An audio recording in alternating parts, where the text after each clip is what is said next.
د رمضان مبارک متعلق رسول الله صلی الله علیه و آله وسلم یو حدیث مبارک دی چې رسول الله صلی الله علیه و آله وسلم مبارک فرمایلی دي چې تاسو په رمضان ضرور سيزونو کثرت کوئ. تاسو په هغه کې لومبني نمبر د کلمې طیبه ذکر، تاسو د کلمې طیبه ذکر په کثرت سره کوئ.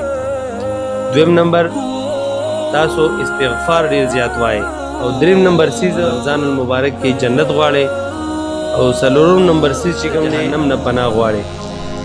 د کلمې طیبه متعلق شیخ ابو زید رحمه الله تعالی علیه مبارک یو قول را نقل کړی دی. هغه مبارک فرمایي چې شیخ ابو زید رحمه الله تعالی علیه مبارک فرمایي چې څوک کلمې طیبه لا اله الا الله محمد رسول الله صلی الله علیه و وسلم څوک دا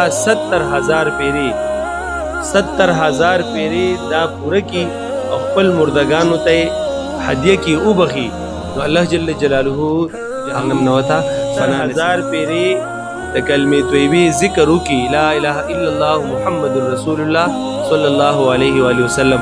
نو دغه شیخ ابو زید رحمه الله تعالی علیه مبارک فرمای چې الله جل جلاله به دغه انسان ته جهنم نه نجات نصیب کړي.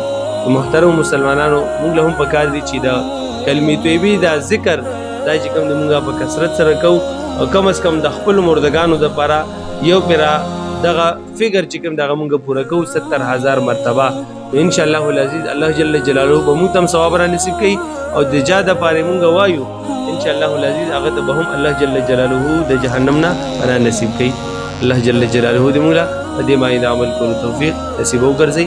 واخر دعوانا الحمد لله رب العالمين.